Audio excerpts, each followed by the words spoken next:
Isso. São os 6 e pouco de aposentadoria, mais os 20 que a minha mulher recebia, que passou para 30, mas ela não recebeu nenhum de 30 porque morreu antes. Mais ou menos, então, 26 mil, é isso? Não, pode dar 30 mil. 30 mil reais mensais. Tem mais porque tem doação para meus filhos. Porque eu não tenho... Não, mas o senhor, pessoalmente, só quero saber isso. Eu poderia chegar a quanto? 50 mil? Tá, 50 mil reais mensais. Eu não sei, eu tô tentando chutar aqui, doutor. Tá, aproximadamente... Eu posso depois mandar por escrito, sabe, o que... Tá, é porque é importante, porque o juiz precisa fixar disso. O rendimento fixo que eu recebo todo mês é esse, são 6 e pouco da anistia e era 20, agora passou para 30. 26 mil, a então. empresa Lewis que paga. Tá, 26 mil reais. Depois o advogado manda para o senhor aí o total do rendimento das doações. Tá bom. Estado civil viúvo, tá? 4, nenhum menor de idade. Tá. Grau de instrução do senhor. Grau de instrução. Um curso primário e um curso técnico. Tá. Curso primário e curso técnico.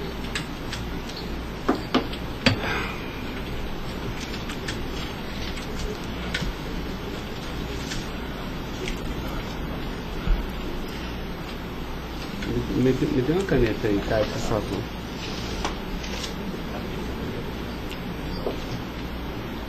Pode gravar, Caio. Senhor Luiz Inácio, eu vou pedir então ao senhor para responder agora as perguntas no microfone, porque a partir desse momento a audiência vai ser gravada, tá?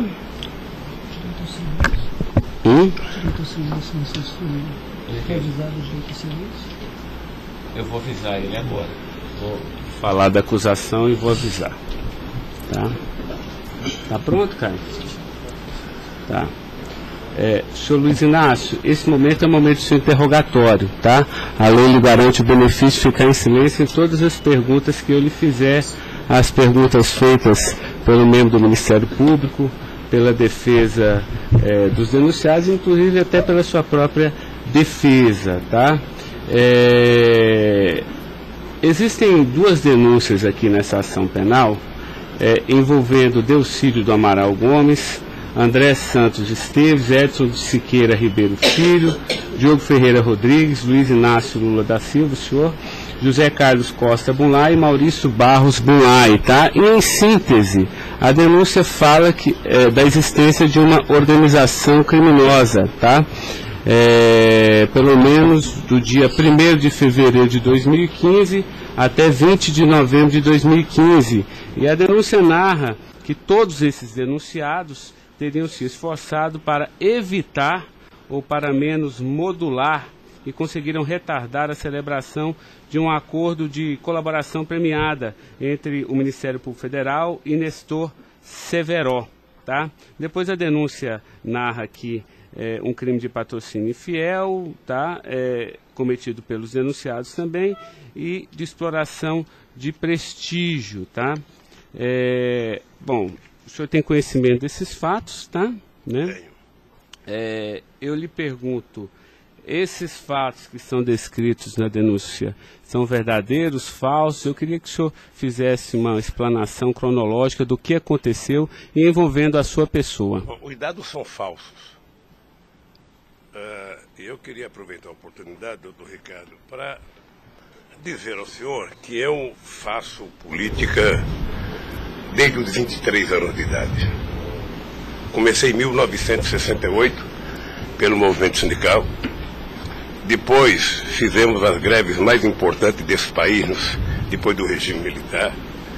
Depois resolvemos que o sindicato já era muito limitado para a luta democrática desse país, resolvemos criar um partido político. Participei da criação do mais importante partido político de esquerda da América Latina, partido que fez a maior política de inclusão social na história desse país, partido que fez a maior política de combate à corrupção na história desse país. Se nós analisarmos o que aconteceu de 2003 até dezembro de 2014, a gente vai perceber que o Ministério Público, a Polícia Federal, a Controladoria Geral da República nunca tiveram, e a Controladoria nunca tiveram tanto apoio e tantas mudanças legislativas para melhorar a eficácia do combate à corrupção como nós fizemos. E há mais ou menos 3 anos, doutor, eu tenho sido vítima de eu diria quase que de um massacre. Ou seja, eu acho que todos aqui têm dimensão do que é um cidadão que foi presidente da República, que foi considerado o mais importante presidente da história desse país, que saiu com 87% de aprovação de bom e ódio, que fez com que o Brasil fosse respeitado no mundo inteiro e virasse protagonista internacional. De repente é pego de surpresa por manchete de jornais, por notícias na televisão, todo dia, todo santo dia, no café da manhã, no almoço e na janta, alguém insinuando, tal empresário vai prestar uma delação e vai acusar o Lula. Tal deputado vai prestar uma delação e vai acusar o Lula. Agora vão prender fulano, agora vão pegar o Lula. Agora vão pegar fulano e vai prender o Lula. Prender o Odebrecht, vai delatar o Lula. Prender o Aoaete, vai delatar o Lula. Prender o Bunlai, vai delatar o Lula. Prender o Delcídio, vai delatar o Lula. Prender o Papa, vai delatar o Lula. Eu esperando pacientemente. Por isso eu estou muito, muito orgulhoso e prazeroso de estar aqui para poder, na frente de um juiz imparcial, contar a versão desse fato. Primeiro, me ofende profundamente a insinuação de que o PT é uma organização criminosa. Me ofende profundamente, porque é o mais importante partido criado nesse país, criado pelos trabalhadores, dirigido pelos trabalhadores, e que fez nesse país o que ninguém nunca fez. E combater a corrupção não é virtude, é uma obrigação moral e ética. E isso eu aprendi com uma mulher que nasceu e morreu analfabeta. Segundo, esse partido conseguiu fazer com que as instituições fossem fortalecidas. O Ministério Público tinha um apelido de engavetador. No meu governo, pela minha vocação sindical, eu fazia questão de fortalecer a corporação e indicar o representado pela instituição. A Polícia Federal, quantos processos eram engavetados, quantas pastas sumiram nesse país. No meu governo, a Polícia Federal tinha que fiscalizar, tinha que investigar, teve dinheiro para investimento em inteligência e os delegados sabem como é que eles foram valorizados. E eu dizia, só tem um jeito de ninguém ser pego nesse país, é ser honesto, é não fazer nada errado. Pois bem, a Controladoria Geral da República não existia. Era uma peça de ficção quando eu cheguei no governo. Eu coloquei primeiro o ministro Valdir Pires, ex-governador da Bahia, depois eu coloquei um juiz, o nosso amigo Jorge Arge, que quem conhece sabe que não brinca em serviço. E ele sabe que a ordem que ele recebeu é o seguinte, olha, tem que controlar e tem que fazer com que as pessoas saibam que honestidade não é mérito, é obrigação. Pois bem, e agora eu estou nessa... Só sabe o que é levantar todo dia, sabe, achando que a imprensa está na porta de casa porque eu vou ser preso? Ah, porque não sei quem delatou Lula vai ser preso, porque não sei quem delatou Lula vai ser preso. E eu tenho dito, eu duvido, antes, durante e depois, os que estão presos e os que vão ser presos, que tenha um empresário ou um político que tenha coragem de dizer que um dia me deu R$10, ou que tenha coragem de dizer que um dia o Lula pediu 5 centavos para ele. Eu não faço isso porque sou melhor do que os outros, não. Eu faço isso porque quem chegou à presidência da República como eu cheguei, depois de perder 3 eleições, não tinha o direito de errar. Fiquei 8 anos no meu mandato, doutor, 8 anos, sem ir num jantar, sem ir num aniversário, sem ir num casamento, exatamente para não dar pretexto de aparecer aqueles que vão tomar uma champanhe e vêm pedir um favor. E vem tirar fotografia com o celular para depois explorar essa fotografia. Eu fico orgulhoso de estar prestando depoimento e chateado por uma ilação feita nesse processo contra mim pelo senador Delcídio. Portanto, eu queria lhe dizer que eu estou aqui para responder toda e qualquer pergunta. Se tem um brasileiro nesse momento que quer a verdade e deseja a verdade nesse país, sou eu. Portanto, estou à inteira disposição para responder tudo e a todos do jeito que vocês perguntarem. Tá, adentrando então na peça acusatória, senhor Luiz Inácio, A denúncia narra aqui 7 fatos. Diz aqui que no dia 8/4/2015, o senhor reuniu-se com Delcídio Amaral no Instituto Lula, em São Paulo, e o senhor teria exortado a Delcídio a adoção de medidas para a compra do silêncio de Nestor Severo, de forma a que o Nestor, não celebrasse o acordo de colaboração premiada com o Ministério Público Federal. Vamos por fatos, que eu acho que fica mais fácil, a gente faz o encadeamento temporal aqui da denúncia. Esse fato existiu, Delcídio foi lá, pediu para o senhor, o senhor teria pedido a ele para que ele intervisse e pudesse pelo menos ocultar fatos que pudesse relacionar o senhor José Carlos Bunlai, e ele diz mais, diz até que o senhor também teria pedido a ele, porque o senhor também teria envolvimento aqui com negócios escusos na Petrobras. Doutor, só tem um brasileiro que poderia ter medo de um depoimento do Severo, pela relação que tinha com ele, que é o Delcídio. Eu não tinha relação com o Severo. Portanto, eu não tive nenhuma preocupação com o depoimento de nenhum empresário, de nenhum diretor da Petrobras, porque não tem essa relação com eles. Portanto, o Delcídio contou uma inverdade nesse processo. Mas essa reunião existiu? Deve ter tido muitas reuniões com o Delcídio. Ele era senador da República, era líder do governo, nós conversamos muitas vezes, em São Paulo e em Brasília, e com outros deputados. Lá no Instituto Lula? Várias vezes o Delcídio esteve lá. Várias vezes. Ok. Eu iria perguntar por fatos aqui, mas assim, pelo que o senhor está falando, senhor, ele teve lá, o senhor admite que conversou com ele, mas não houve essa conversa para adoção de medidas, o senhor teria pedido para ele, porque o senhor, José Carlos Bunlai é amigo do senhor. Doutor Ricardo, deixa eu dizer uma coisa. Eu não tenho nenhuma razão para ter qualquer problema com o depoimento do Severo. Mas nenhuma razão. Não o conheço, não tive convivência com ele. Portanto, o depoimento do Severo era um problema para o Delcídio e não para mim, que teve uma convivência com ele ainda no governo anterior, antes do meu governo, quando foi diretor de óleo e gás da Petrobras. Não foi comigo. Tá, não surgiu essa conversa, então. Não surgiu, não se tocou. Se o senhor falaram da Lava Jato?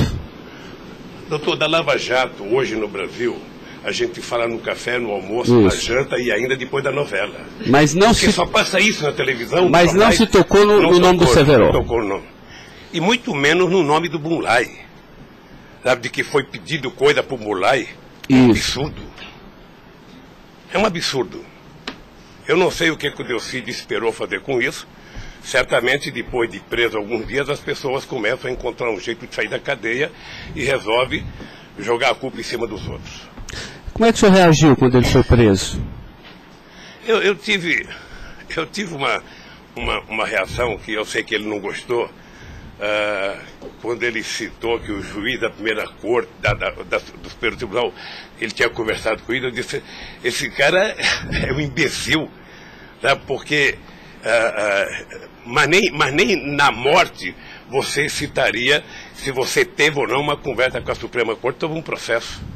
Foi essa reação que eu tive e ele me parece que não gostou da minha reação. Eu fiquei sabendo pela boca de alguns advogados que ele ficou muito chateado porque eu disse que ele era um imbecil.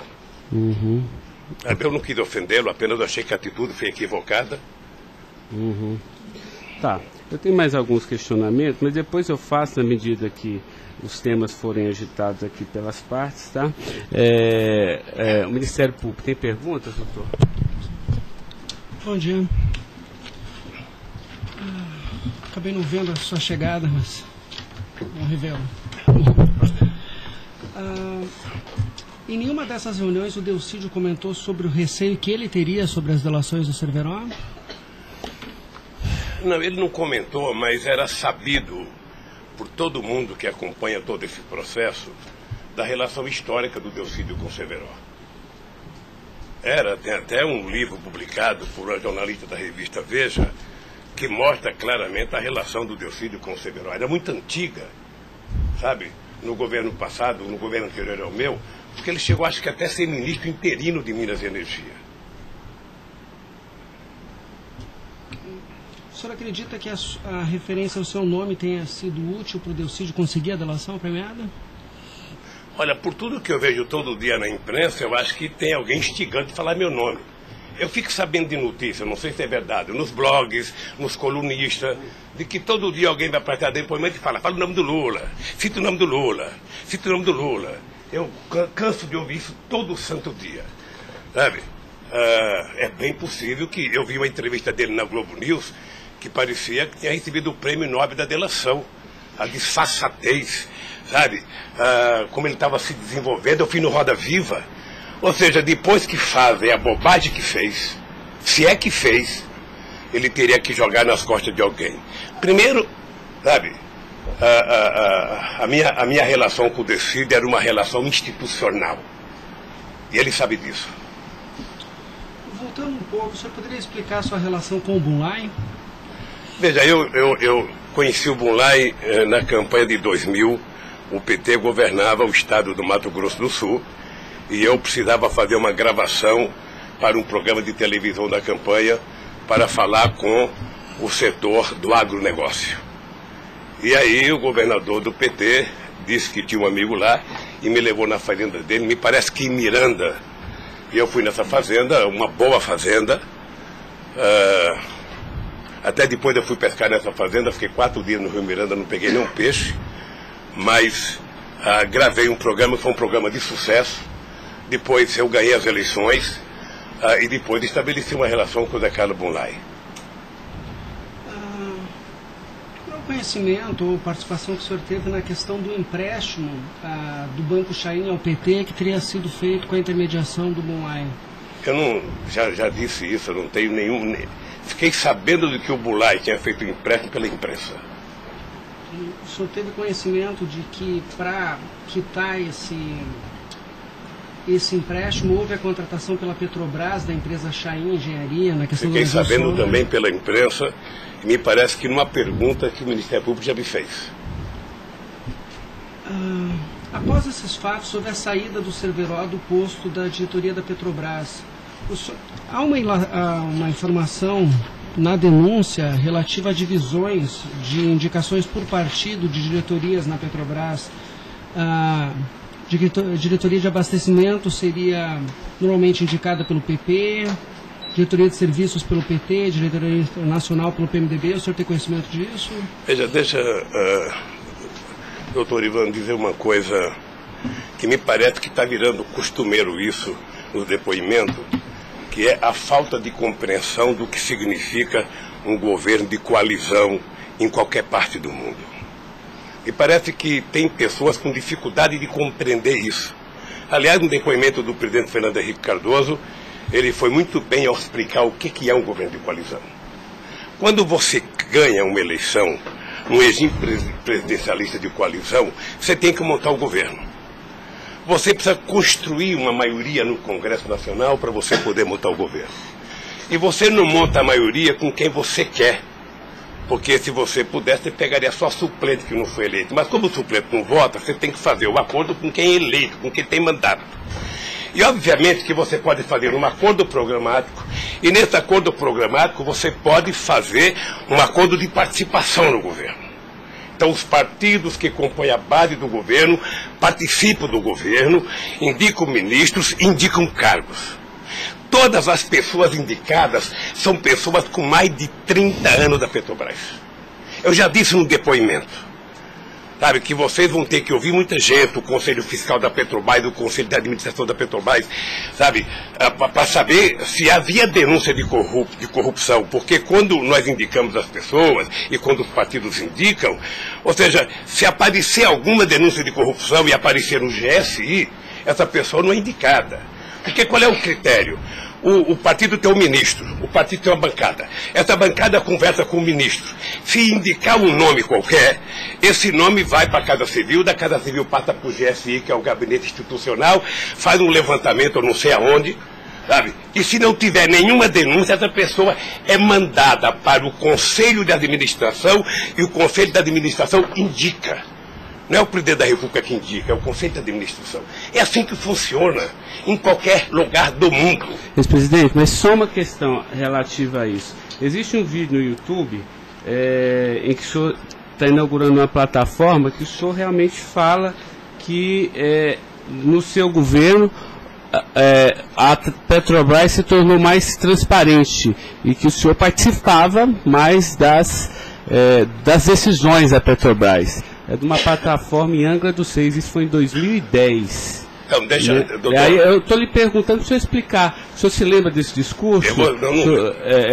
Eu sei que é muita coisa, mas eu estou até com um vídeo aqui e eu queria lhe perguntar isso. Senão a gente pode até passar. É que a imprensa dizia que eu vivia fazendo assembleia.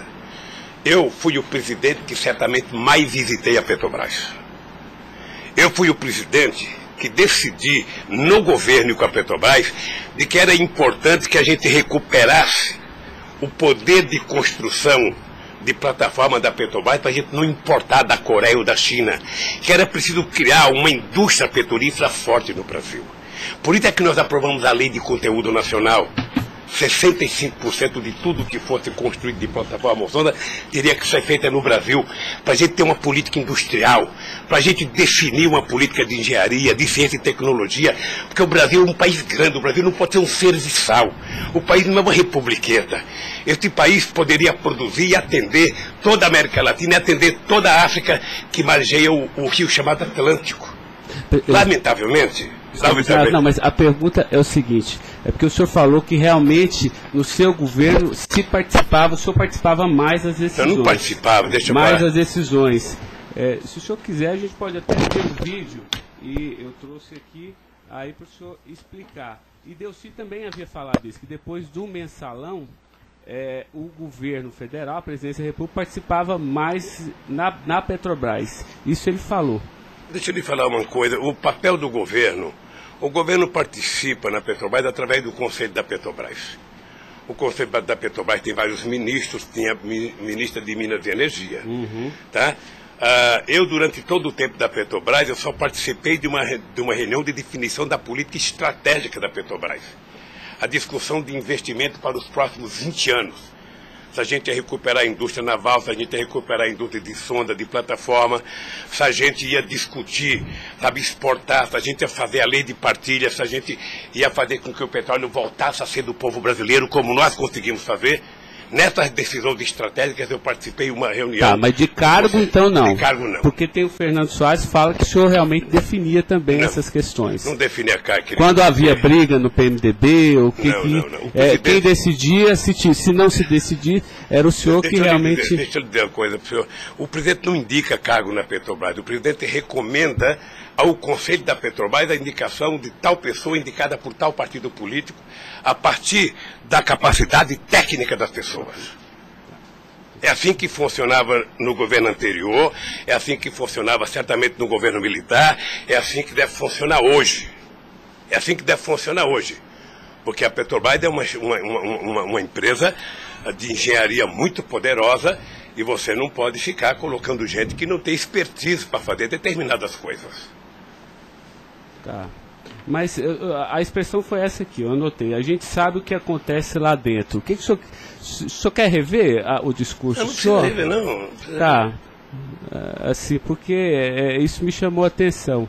A gente sabe, quer dizer, antigamente era uma caixa preta, foi esse o contexto.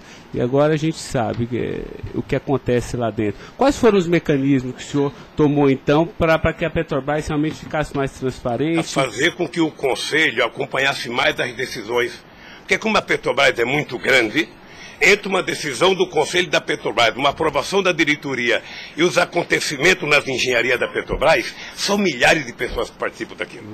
É por isso que um dia um presidente chegou a falar que ele é uma caixa preta que ninguém sabe. Então vamos tentar saber, sabe? Fazendo com que as coisas funcionem mais democraticamente. Por exemplo, quando nós descobrimos o pré-sal, nós tivemos uma decisão estratégica do que fazer com o petróleo. O petróleo não é das empresas estrangeiras que vêm aqui comprar gás e óleo, não. O petróleo é nosso. Então eles vão ter que pagar para o governo. É por isso que nós aprovamos 75% do ROT para a educação. É por isso que nós aprovamos a partilha, que é o que incomodou muita gente no mundo, o que incomodou as grandes petroleiras. É esse país que tinha complexo de vira-lata, virar dono do seu nariz. Okay. Eu sei que isso incomodou muita gente. Incomodou muita gente no mundo inteiro. Sabe, e agora estão tentando desmontar. Porque um país que não se respeita, um país que não tem soberania, um país que não tem empresas de porte extraordinário como a Petrobras e vende tudo, sabe, sinceramente, não é um país. Ok. Doutor Ivan, só porque o senhor tocou no tema, eu quis aproveitar, tá? Mas pode continuar, pode prosseguir. A pergunta é relativa à diretoria internacional, que ela foi ocupada pelo Cerveró e depois pelo Zelada. Ambos foram indicações do PMDB ou o Cerveró foi indicação do PT e o Zelada... Não, eu já tive a oportunidade de dizer isso. Isso foi indicação do PMDB. Ambos? Não sei se de todo o PMDB ou da bancada do PMDB de Minas Gerais, que foi indicado o Zelada para diretor internacional da Petrobras. O critério é o mesmo. O Zelada foi indicado, passa na Casa Civil, passa no GSI e é mandado ao Conselho da Petrobras, que decide. Não, perfeito. Mas e o Cerveró? Ele tinha sido indicado anteriormente pelo PT ou pelo PMDB? Pelo PMDB pelo também. PMDB. Eu acho, eu falo quase com certeza absoluta pelo PMDB. É o que diz eu falo quase que com certeza absoluta. A pergunta é o seguinte, com a troca pelo Zelada, a saída do Cerveró desse posto de diretoria, ele acabou sendo indicado para a BR Distribuidora. No próprio depoimento do Cerveró, ele afirma que isso teria sido como um reconhecimento pelo papel que ele prestou no auxílio da contratação da Chain pela Petrobras, na questão do navio sonda. Me parece que ele não diz isso exatamente. Me parece que ele utiliza a palavra acha que foi isso. É diferente de dizer que ele disse. Ou seja, ele acha que foi isso. Deixa eu lhe falar uma coisa. Eu não conheço o Cerveró. Conheço agora que ele ficou famoso. Tá? Quando eu vi o Cerveró, eu vi a en passant em reuniões coletivas. Portanto, eu não tinha nenhum interesse de tirá-lo e nenhum interesse de colocá-lo. Nenhum interesse. Para mim, se uma força política que compunha o governo indicasse ele ou outra pessoa e tecnicamente ele fosse reconhecido pelo conselho da empresa que o indicou, para mim estava perfeito. E veja, durante todo esse período não houve uma única denúncia contra nenhum deles. A denúncia começou a acontecer porque o juiz Moro começou a fazer escuta durante 8 anos num bandido chamado Rousseff, e aí então, em 8 anos dá para pegar alguma coisa. Pegou esse negócio. O senhor tem conhecimento de quem teria feito a indicação do nome do Cerveró para a BR Distribuidora? Se foi algum partido? Eu não sei se foi um partido ou se foi através do Zé Eduardo Dutra, que devia ter relação com o Cerveró, porque ele tinha sido presidente da Petrobras. Ele deixou de ser presidente da Petrobras e foi ser presidente da BR. E ele pode ter chamado o Cerveró, ou o mesmo partido que tinha indicado o Cerveró e depois tirou o Cerveró pode ter pedido para ele ir para lá. Eu suponho que seja isso. Ok. O senhor conversava com certa frequência com o Bulay por telefone, dentro dessa relação de amizade? Não era meu amigo. Conversava com ele. Com que frequência o senhor... Não sei, querido. Sabe, ultimamente o Bulay andava com doença nos olhos, achando que ia ficar cego, estava passando muito tempo em Miami para se tratar, depois estava se tratando de um câncer, sabe? Eu sei que ele não andava bem nos últimos tempos, com problema de doença. Porque a denúncia cita algumas ligações de um telefone que pertenceria ao Instituto Lula. O senhor utilizava esse telefone do Instituto Lula para conversar com o Bulay também, ou normalmente só o seu celular? Mas qual é o crime do Bulay ligar para mim? Não, eu estou tentando esclarecer os fatos, presidente. Eu conversava com o Bulay, tinha um profundo respeito pelo Bulay, um profundo respeito. O Bulay sabe perfeitamente bem que a relação que ele tinha comigo não permitia que discutisse qualquer negócio, porque eu não levo para casa ninguém para discutir negócio. O negócio eu discutia no palácio. Mas o senhor sabe se ele utilizava o nome do senhor? Porque o Salim Chain e o Fernando Chain confirmam que José Carlos Mulay disse que Luiz Inácio Lula da Silva interveio na contratação da Chain pela Petrobras. Está descrito na peça do Ministério Público. Doutor, se o senhor soubesse quanta gente usa o meu nome em vão, de vez em quando eu fico pensando para as pessoas lerem a Bíblia, para não usar tanto meu nome. Não. Tem gente que faz campanha financeira em meu nome, tem gente que é candidato em meu nome, tem gente que faz panfleto dizendo que eu estou apoiando, tem gente que coloca a fotografia minha dizendo que eu estou apoiando ele, sabe? Não tem como fazer isso. Se alguém falou, sabe? Se alguém falou, somente o Zé Carlos Bunlai pode provar isso, ou o Chaim na frente dele. Eu duvido que o Zé Carlos Bunlai, ou algum outro empresário, ou algum outro, desses que já prestaram depoimento, diga que um dia eu chamei ele para conversar sobre tal coisa, sobre qualquer coisa. Sabe por quê, doutor? Porque eu tinha noção de que o único jeito de eu governar esse país dignamente era não permitir qualquer promiscuidade na minha relação com os agentes empresariais ou os agentes políticos. Desculpa, a afirmação seria que o senhor estaria abençoando o negócio da Chaim pela Petrobras. O senhor não... Nem abençoando, nem amaldiçoando, porque eu não sabia. Sem mais perguntas, excelência. A defesa, então, a sua defesa vai ser a última a perguntar. A defesa de Delcídio Amaral.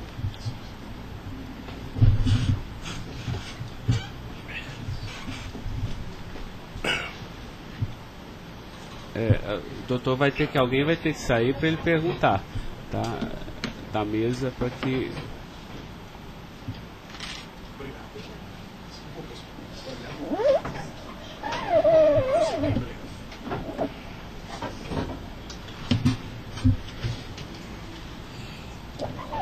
Bom dia. Bom dia.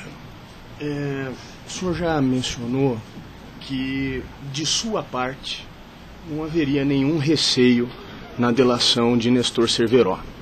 A indagação que eu faço é se, da parte de Bunlai, seu amigo, se ele lhe confidenciou algum receio da delação do Cerveró. Nunca. Nunca. Nunca. Ele mencionou se conhecia o Cerveró? Quem, o Bunlai? O Bunlai. Não, nunca falou comigo do Cerveró. Nunca? Nunca falou comigo do Cerveró. Nem tampouco o senhor soube se ele... Quem falava comigo do Cerveró era o Delcídio. Que era amigo do Cerveró. Amigo do filho do Cerveró. Perfeito. O senhor tem conhecimento se a delação do Nestor Cerveró foi utilizada como um dos fundamentos para a condenação do senhor Bunlai? Não tenho. Não tem conhecimento. Não tenho. Tá certo. Eram só essas as indagações. Excelência, muito obrigado. Obrigado, senhor ex-presidente. A defesa de André Esteves tem questionamentos? Não tem? A defesa de Edson Siqueira Ribeiro Filho.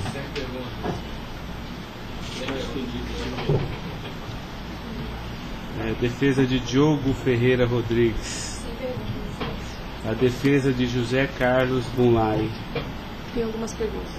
Pode fazer isso. Bom dia, presidente.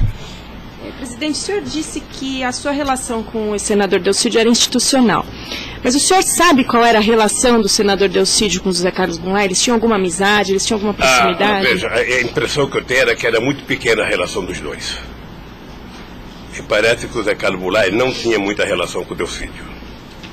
E com a sua mulher, dona Marisa, qual era a relação do José Carlos Bunlai? Eles tinham amizade? A mesma que comigo. O aniversário da sua ex-mulher? Quando ela fazia aniversário? Ele ia no aniversário da minha mulher. Mas o dia do aniversário dela? Dia 7 de abril. O senhor sabe se ele fez alguma ligação para ela no aniversário dela? A ligação do dia 7, eu já fiquei sabendo da ligação do dia 7. Bem. É o mínimo que eu esperava dele, é que ele ligasse para ela para dar os parabéns. É só isso, obrigada. Tem alguma pergunta? Tá. A defesa de Maurício Bunlai. Sem questionamentos. A defesa de Luiz Inácio Lula da Silva. Sem perguntas, excelência. Tá, só mais uma questão, Luiz Inácio. A denúncia sempre fala do Instituto Lula. Eu queria que o senhor falasse um pouquinho a finalidade do Instituto Lula. Eu tirei pelo site a missão, me parece que o senhor desenvolve projetos na África também, né, com finalidade de erradicação da extrema pobreza, da fome, acesso à educação, promoção da igualdade, mas também é um local que o senhor também chama as pessoas para discutir política. Delcídio falou que o senhor o convidou para ir lá quando era líder do governo. Explique para mim o Instituto Lula. Eu não sei se você sabe, a Receita Federal fez uma devassa no Instituto para saber se ele está cumprindo com a sua obrigação institucional. Veja, eu quando deixei a presidência da República, eu falo isso apenas com o objetivo de explicar. Muita gente pode achar que eu sou arrogante, eu sou petulante. O doutor Ivan, no primeiro depoimento, eu disse isso para ele. Mas isso é crime, viu? Quando eu deixei a presidência da República, por conta do povo brasileiro, eu tinha sido o presidente, quase que o presidente mais importante do mundo nos 10 primeiros anos do século XXI. Esse país virou protagonista internacional. Esse país passou a participar do G8, coisa que nunca participava. Esse país ajudou a construir o G20. Esse país participava do BRICS com muita importância. Esse país participava do IBAS entre Brasil, África do Sul e Índia. Esse Brasil criou a Unasul, criou a CELAC, onde pela primeira vez a gente fazia uma reunião da América Latina sem participação dos Estados americanos. Esse país não deixou a ALCA entrar aqui. Esse país consultou o Conselho Nacional de Defesa para se contrapor à 4ª Frota Americana, depois que nós conseguimos o pré-sal, que eles reinauguraram a 4ª Frota. Nós criamos o Conselho de Defesa. Então, nós fizemos a maior política de inclusão social da história desse país. 36 milhões de pessoas saíram da extrema pobreza e 40 milhões ascenderam à classe média. Isso é uma Argentina, isso é uma Colômbia. A bancarização do povo pobre foi com 70 milhões de pessoas entraram no sistema financeiro. É uma Colômbia e uma Argentina junto. Tudo isso em 12 anos. Olha, eu saí da presidência e eu queria fazer com que a América Latina e a África adotassem as políticas públicas que nós adotamos no Brasil. O programa Luz para Todos. O programa PA, que era a compra de alimento para o pequeno produtor. O Minha Casa Minha Vida. O Bolsa Família. O aumento do salário mínimo. Durante 12 anos, todos os funcionários públicos tiveram aumento nesse país. Houve reajuste de carreira, houve aumento do salário mínimo. Aumentamos as exportações, aumentamos o mercado interno, numa demonstração de que o pobre não era problema. O pobre era a solução. Eu gostava de ir para a África para dizer para os presidentes. Uma vez até fiquei com medo de Angola. Porque eu, depois da minha palestra, eu me dei conta da quantidade de general que tinha lá dentro. E eu falei o seguinte, é preciso diminuir o dinheiro das Forças Armadas e colocar dinheiro para os pobres. Porque o pobre não entra no orçamento. O Poder Judiciário entra, quer ter poder de pressão. Os sindicatos organizados entram. Sabe? Todo mundo entra, o pobre não entra.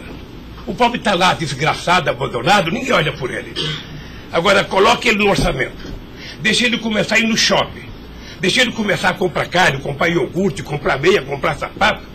Nesse país ficava incomodado porque pobre comprava dentadura com o dinheiro que a gente dava do Bolsa Família. E eu queria ensinar isso. Eu queria ensinar as pessoas a compreenderem que o pobre no Brasil e no mundo seria a solução se a gente desse a ele o mínimo necessário. Foi por isso que eu não quis criar uma ONG. Criei um instituto para poder viajar o mundo tentando mostrar o exemplo do que esse país fez em tão pouco tempo. Mas o que Delcídio, porque ele disse aqui que algumas vezes o senhor chamou ele lá. Em que ele se encaixa aí? É que eu não sabia, doutor. Porque assim, realmente eu entendi, a política está de acordo com o estatuto aqui do Instituto Lula, mas assim, por que o senhor chamou ele lá? Ele falou assim, muitas vezes o presidente Lula, e de vez em quando eu ia com cortesia também. Deixa eu lhe falar, ele foi muitas vezes conversar comigo, ele era líder do governo, como outros senadores foram conversar comigo. Cada vez que o Delcídio ia no hospital sírio-libanês fazer um check-up ou uma consulta, ele falava, presidente, eu estou aqui no Sírio, eu posso passar aí? Passa, meu filho. Mas o senhor não tratava dessas questões do Instituto? Discutia desde Flamengo a Vasco da Gama, Corinthians, Palmeiras, porque quando duas pessoas se encontram, conversa-se tudo. Mas não era política institucional do Instituto, isso que eu estou perguntando. Não era política institucional do Instituto, é que eu talvez tenha cometido o erro, sabe, que eu deveria ter alugado uma sede do lado. E quando eu discuti esse instituto, ficava numa cadeira, quando eu discuti outra coisa, mudava para outra cadeira. Eu achei desnecessário. Eu achei que a civilização não exigiria essa burocracia toda, porque tem uma coisa de burocracia. Eu sou o mesmo ser humano, eu sou presidente de honra do PT, eu sou ex-presidente da República, eu era presidente de honra do Instituto. Eu não decidi as coisas pelo Instituto. O Instituto é uma diretoria. Eu apenas estava lá, eu era a figurinha carimbada do Instituto. Era para ele fazer merchandising. Aqui o Lula. Vai conversar com o Bill Clinton, fala com o Lula. Vai conversar com o Tony Blair, fala com o Lula. Vai conversar com o Chirac, fala com o Lula. Vai conversar com o Angela Merkel, fala com o Lula. Sabe, eu tive o prazer, doutor Cláudio, de ser o ex-presidente da República, que em todas as viagens do mundo que eu fiz, depois de deixar a presidência, era recebido pelos presidentes. Esse era o status quo do Brasil. Hoje nós estamos numa situação em que o presidente não tem coragem na Bolívia. Então o país, que era um motivo de orgulho, virou um motivo da tristeza. Pela pequenez que esse país tomou dimensão nos últimos anos. Não, eu não estou emitindo nenhum juízo de valor, mas assim, o que eu quero saber é o seguinte: o senhor também chamava pessoas como o líder do Delcídio para conversar sobre outros assuntos. Chamava dirigente sindical, chamava gente do LGBT, chamava negro, chamava índio, chamava todo mundo. Isso. Ali, eu vou dizer uma coisa, sabe qual é o apelido do Instituto? Sabe? Não sei, nunca fui. Posto Ipiranga. Sabe? Lamentavelmente é assim. Mas não é por causa do Instituto, é por causa do personagem. Sabe? Então todo mundo fala, tem problema em tal lugar? Posto Ipiranga. Tem problema em tal lugar? Posto Ipiranga. E sabe que eu tenho orgulho disso. Eu tenho muito orgulho de fazer 36 anos que eu deixei o movimento sindical e ainda sou amigo de todos os sindicalistas, de todas as correntes, da Força Sindical à CUT.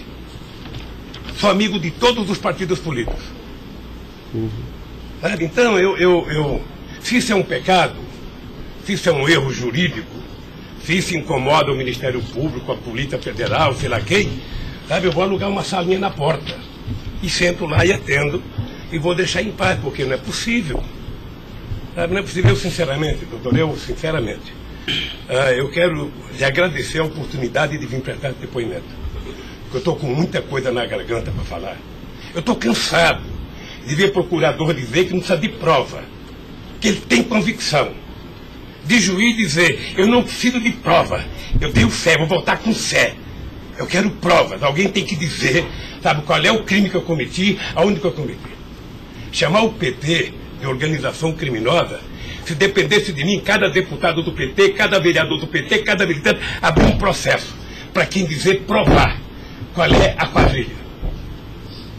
Porque eu estou cansado, doutor. 71 anos de vida, eu cansei.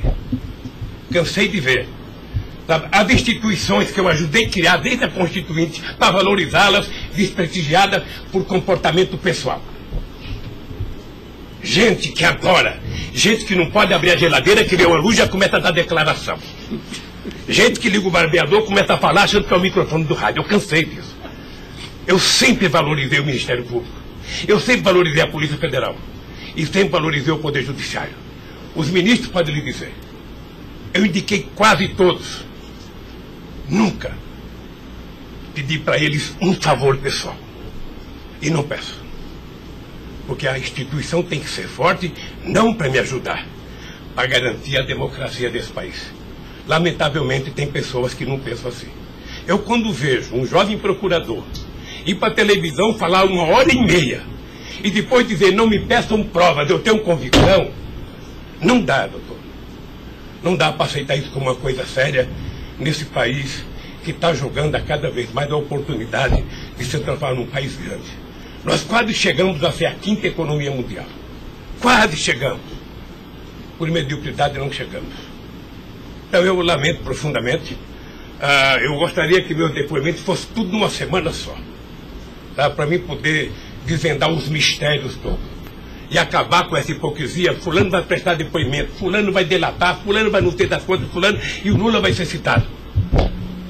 Quem sabe está na hora de chamar o dono da Globo, da Record, da Bandeirantes para prestar depoimento para ver se eles me delatam. Porque o que eles dizem que vão me delatar, eu duvido que tenham coragem de me delatar, porque não tem nenhuma prova e nunca conversaram comigo sobre qualquer crime. Doutor, eu aprendi a andar de cabeça erguida. E sabe que custa muito. Para quem nasce na elite, não precisa nada.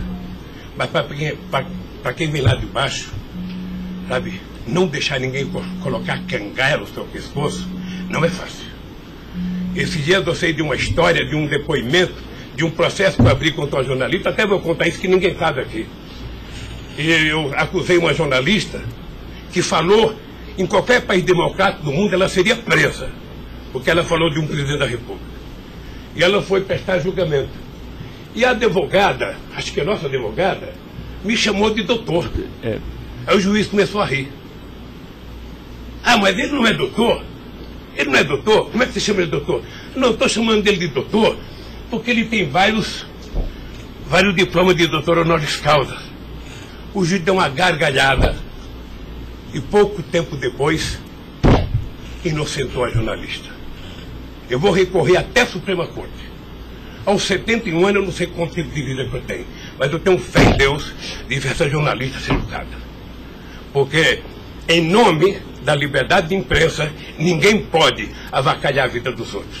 Ninguém pode. E o que eu estou vendo nesse processo? Tem gente que acha que eu sou contra a Lava Jato. Pelo contrário, eu quero que a Lava Jato vá a fundo para ver se acaba com corrupção. O que eu sou contra é tentar criminalizar a pessoa pela imprensa e não pelos autos do processo. O que eu sou contra é execrar, é condenar. Eu conheço pessoas que, tivessem liberdade, seriam mortos na rua. Tal é. Sabe quantas horas eu tenho de notícias negativas contra mim no Jornal Nacional em 8 meses, 16 horas? Nenhum político do mundo aguentaria isso. E eu vou matá-lo de raiva, porque toda pesquisa vai aparecer na frente. Para eles saberem que nem sempre eles podem brincar com as pessoas. Sabe? Então o juiz, o promotor, o delegado, não tem que ficar fazendo, sabe, pirotecnia com as pessoas. A primeira apura, investigue e condene. Quando condenar, bote na cadeia. E acabou. Sabe, não é tirando fotografia de criança, mostrando casa, mostrando não sei das quantas, inventando mentiras, inventando ilações. Então, eu quero lhe dizer que o senhor está diante de um homem que está disposto a prestar tantos quanto depoimentos for necessário. E quero que todo mundo saiba, se tem um brasileiro que quer a verdade nesse país, sou eu. E não me venham com mentiras ou com ilações. Porque um cidadão que nasce no Nordeste e não morre de fome até os 5 anos de idade, não tem medo de cara feia. Eu quero defender a minha honra, que é o valor mais importante que eu tenho. Então eu quero lhe agradecer esse depoimento e a liberdade de poder dizer essas coisas que eu até agora não tinha falado, mas eu cansei, eu vou falar. Doutor Luiz Inácio, o momento é do senhor, tá? É a sua defesa, o senhor tem todo o direito de falar. Só mais uma questão para a gente encerrar, acho que ninguém tem mais questionamentos. O presidente do Instituto Lula, na época, em 2015, era o doutor Paulo Camoto. Ele não participava de nenhuma reunião, assim, com o senhor, às vezes, ou participava, ou era bem informal, como o senhor disse? Eu sou um pouco relaxado, sabe? Porque Delcídio disse aqui que as reuniões eram somente ele e o senhor, que as coisas era só... Não ficava ninguém na sala. É isso? O senhor confirma isso? Eu tenho pelo Delcídio, eu não vou levar muito a sério o que ele disse. Tá? Mas deixa eu falar, eu aqui, quando eu era presidente da República, eu brigava com a minha assessoria que achava que eu tinha que ter uma liturgia. A liturgia é importante, presidente. Você não pode andar no corredor abraçando as pessoas. A porta não pode ficar aberta, sabe? Então, no Instituto, sabe, tem hora que a conversa é pessoal, tem hora que entra 10 pessoas, 5 pessoas, 6 pessoas, 4 pessoas. Mas de total transparência, é isso que o senhor quer falar? Quando uma conversa sigilosa, eu faço uma conversa sigilosa, sabe? Ok. Tá bom. Agradeço a presença do senhor para esclarecer os fatos, tá? Ninguém tem mais questionamentos, então está encerrado, tá encerrada a audiência. Na fase do 400...